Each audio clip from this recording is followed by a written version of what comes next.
All eyes on Vienna as members of OPEC meet. Financial markets remain closed Monday on the back of public holiday declared by the federal government to mark this year's Eid al-Fitr. President Muhammadu Buhari to sign 2018 budget this week. Nigerian stock market wobbles so far has seen investors lose 2 trillion naira this year, and nationwide load shedding following June 15th gas pipeline rupture. This is Business Express coming to you from our Abuja studio. I am Musa Abubakar.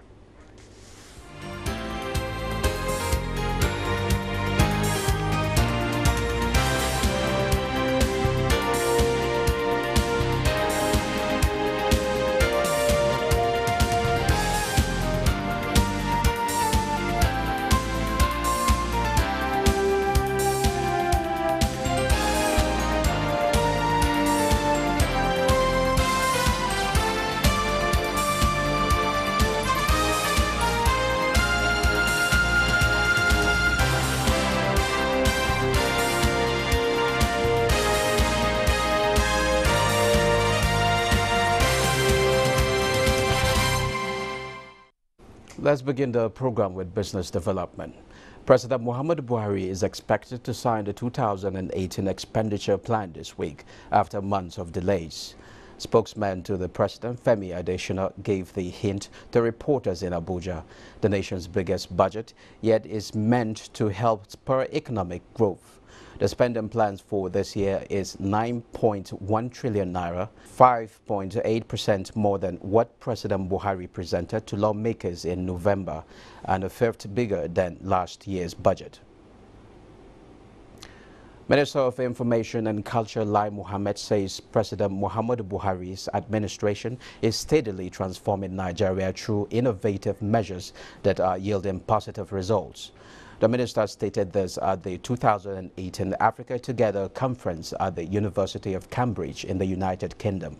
The minister listed investment in people, changing the business environment, and building national infrastructure as some of the areas in which the administration has made a great impact. He said by focusing on education and skills acquisition, the administration is addressing the need to create opportunities for the country's teeming youth population.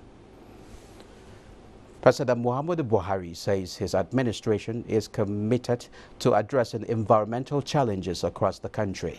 The president's assurance was delivered by the Minister of Women Affairs and Social Development, Aisha Jummai Al-Hassan, as she inaugurated a flood and erosion control site constructed by the Ecological Funds Office in Jalingo, Taraba State. Intervention will bring a huge relief to the communities around the project area, which for a very long time have been stressed up by these ecological challenges. Cassava is a major source of carbohydrate for over 500 million people and provides a livelihood for millions of farmers, processors and traders worldwide. However, the cassava value chain has not reached its full potential as a tool for the transformation of African economies through industrialization. Speaking at the just concluded 4th International Cassava Conference held in Cotonou, Republic of Benin, Mr. Aliu Abdul Hamid, Managing Director, NASL, stated that despite Africa having a comparative advantage in cassava production, most African countries rely largely on imports from other continents to meet industrial requirements for starch, high-quality cassava flour, ethanol, and glucose production. According to FAO, Africa produces over 54% of the world's cassava, with Nigeria taking the global lead with a production of about 54.8 million metric tons in 2014. Nevertheless, with an average yield of 7.7 metric tons per hectare, Nigeria's cassava production is low compared to the 23.4 metric tons and 22.2 metric tons average yield per hectare produced in Indonesia and Thailand. On that note, we take a look at the commodity market as compiled by Muplang Dakok.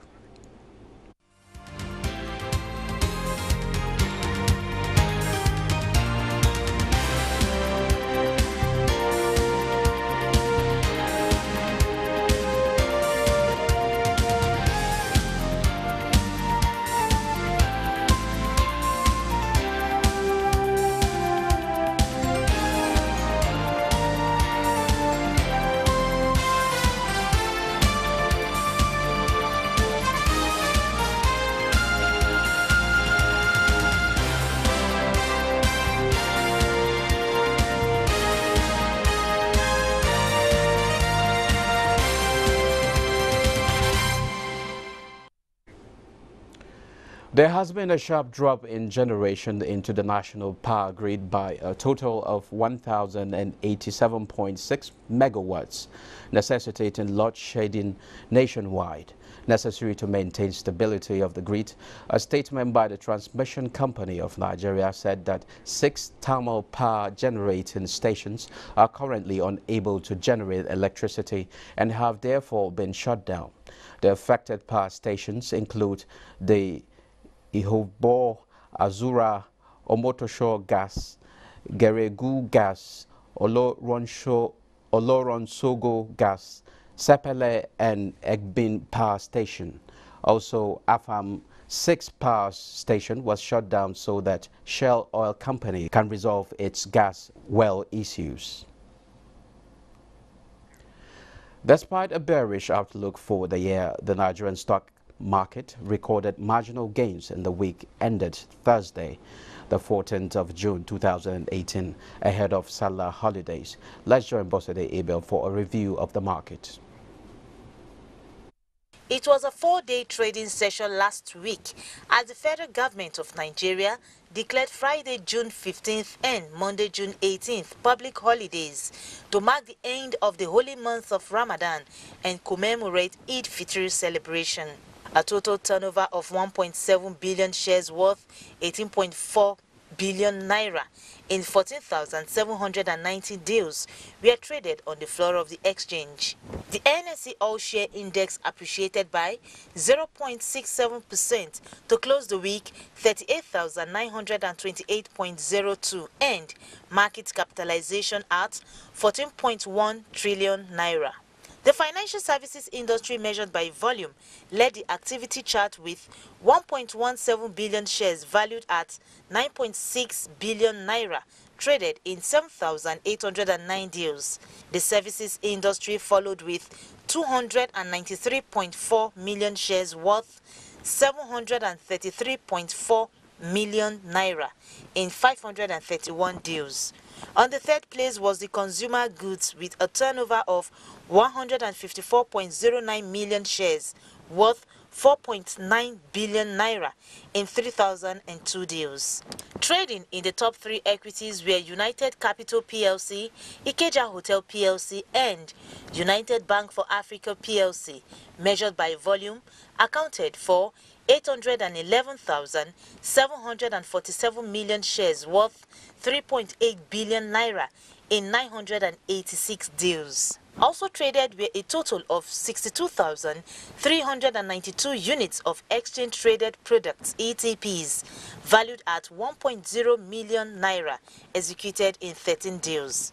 A total of 9,850 units of federal government bonds valued at 9.9 million naira were traded in 10 deals. Japo Oil and Maritime Services, Equity Assurance PLC and Union Bank Nigeria PLC topped the gainers table, while Mutual Benefit Assurance PLC, AG Leventis Nigeria PLC and Nigerian Breweries PLC led the losers charts. However, all other indices finished higher with the exception of the NSE-CG, NSE Consumer Goods and NSE Industrial Goods indices that depreciated by 0.08%, 0.85% and 0.12%, while the NSE ASM index closed flat. Global market update is next as compiled by Moplan Dakok. Stocks fell on the final day of trading in the week ended. Emerging markets of Africa, which remained under pressure, closed mixed. South Africa's JSE Africa Top 40 depreciated by 1.63%. Kenya's Nairobi All-Share Index dropped by 0.01% to close at 178.19, while the Tun Index of Tunisia advanced 0.22%. Namibia Overall Index lost as much as 3.25%, while Ghana's JSE Composite Index closed at a positive 0.00%. Stocks in developed economies saw a negative close. In the United States, Dow Jones Industrial Average dropped by 0.34%. The S&P 500 decreased 0.10% and the Nasdaq Composite Index slipped 0.19%. European stocks also went the red way. UK's FTSE 100 index sank 1.70%. Germany's DAX index decreased 0.74%, and the CAC 40 index of France went down 0.48%. Stocks across Asia closed mixed. Japan's Nikkei 225 appreciated by 0.50%. Hong Kong's Hang Seng Index depreciated 0.43%, and Shanghai Index lost 0.53%. Oil prices steadied on Monday ahead of an OPEC meeting that is widely expected to increase global crude supply as investors assess the impact of a trade dispute between the United States and China. Leah Katumbabatunde in this report looks at how the meeting is expected to affect global output and its implication to Nigeria as all eyes focus on OPEC. Weaker demand from emerging economies and the escalating trade dispute between the US and China, as well as rising inventories, had further weighed on global oil prices. The Organization of the Petroleum Exporting Countries, OPEC, and Russia have been withholding output by 1.2 million barrels a day since the start of 2017 to reduce glut. The biggest decrease in supply came from Nigeria due to unplanned outages. Russia and Saudi Arabia are now pushing for higher output as they meet in Vienna on June 22 to decide on forward production policy. U.S. President Donald Trump last week pushed ahead with tariffs on $50 billion of Chinese imports starting on July 6. China retaliated by imposing import duties on U.S. products, including crude oil. U.S. oil exports have boomed in the last 2 years as shale oil production has surged, with China becoming one of the biggest buyers. China's threat to impose duties on U.S. oil imports will hit a business that has soared in the last 2 years and which is now worth almost $1 billion per month. With all eyes on Vienna, what is in production decisions for Nigeria and what will be its role in ongoing diversification quest? These are some of the questions business experts will seek to address.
I've now been joined by Olabode Showumi. He is an energy analyst and an observer at OPEC meetings. You're welcome. Thank you. Okay, it's a big one for not only producers but consumers as well. Yes. What are those forces that determine production? I think, first of all, irrespective of whatever the forces that determine production are, it is important for us to know what we want to achieve with OPEC, while we're in OPEC, and it is relevant to the lives of the man on the street. OPEC as an organization has similarities with any other organization, which is a group of people with common interest who seek to meet together to project their interest. And the common interest here is the fact that the OPEC countries, as custodians of crude oil, typically do not have the expertise and some of the capacity in terms of international politics to be able to project their objectives. So they aggregated together to form OPEC so that they can have a common front for dealing. So in that case, you now look at why Nigeria is a member of OPEC. Nigeria as a member of OPEC has some of the similarities as all those OPEC nations. We have certain incapacities with respect to production, with respect to international capacity to determine price, and we join with them. So when the OPEC nations come together, they come to alter the forces of demand and supply so that it can be beneficial to them. But to your question, which is what are the forces that determine demand and supply? There's availability of products.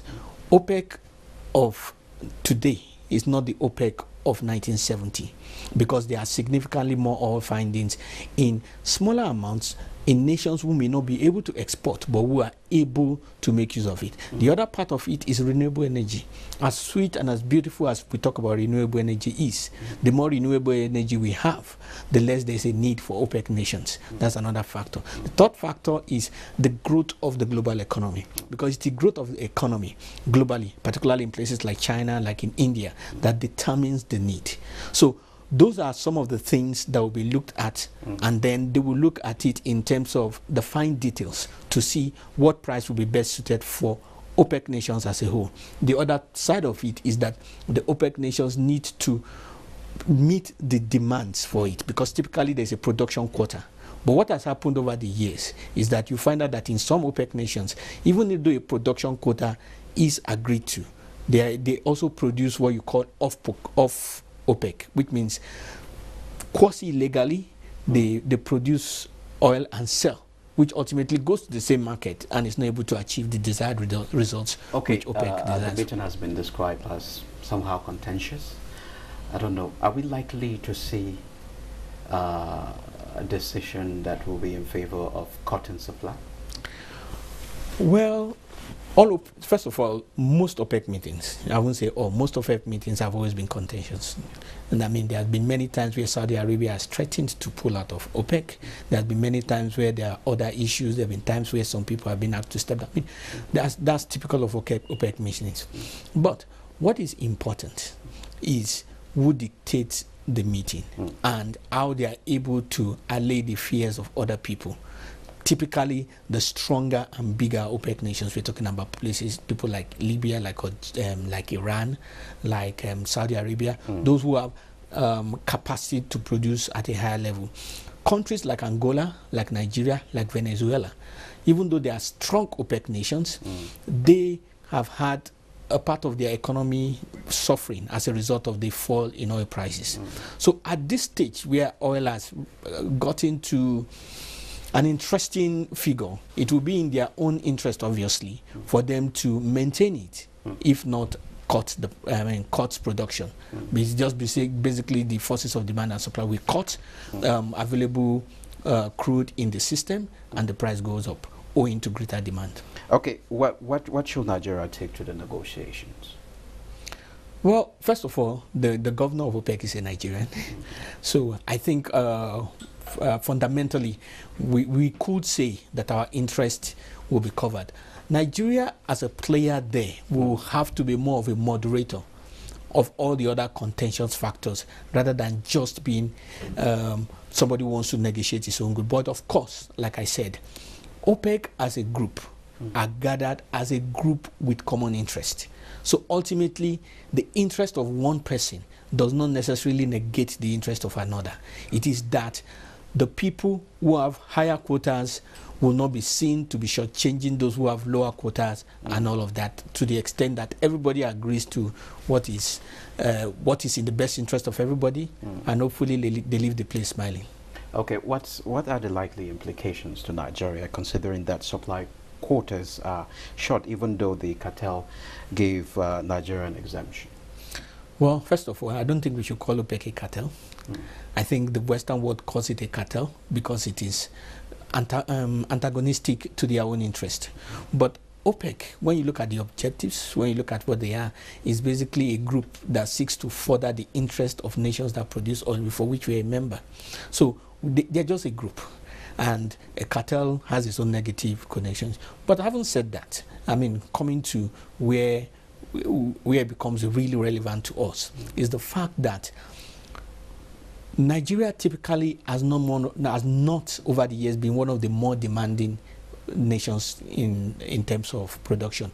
Typically, our own interest tends to be in the middle point. So ultimately, we usually are not faced with a situation where we are told that our production quota should reduce, except typically when there's a general reduction across board. The people who typically have huge production quotas is Saudi Arabia, is Iran, which, I mean, has its own issues. Libya, of course, which is also in turmoil and all of that. So, but they are not new to it. Nigeria is not also new to moderating. So, but will it benefit Nigeria in any way, considering that we have Saudi Arabia and Russia? On the other hand, they really have reserves that they would like to introduce to the market. Well, in what way will it affect? I mean, in what way will Nigeria benefit from?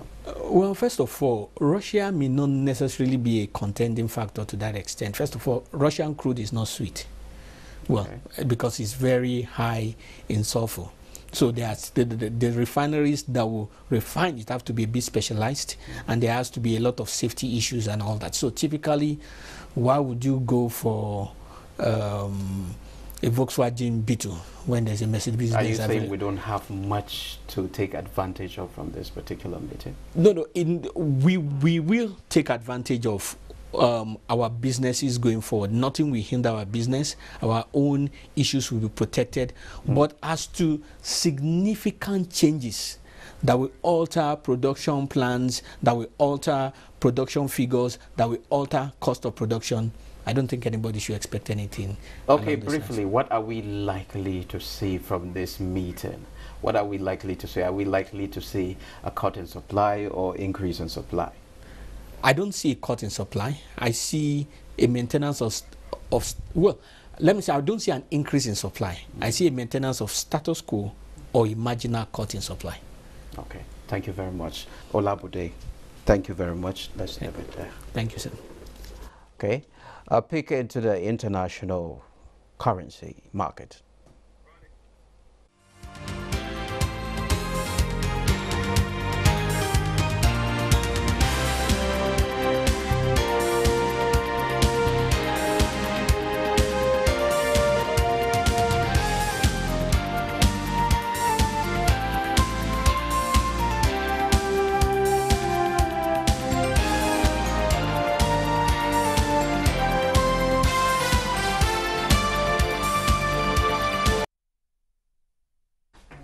On this note, we dropped the anchor on this edition of Business Express. The program returns Wednesday, same time and same station. I am Musa Abubakar.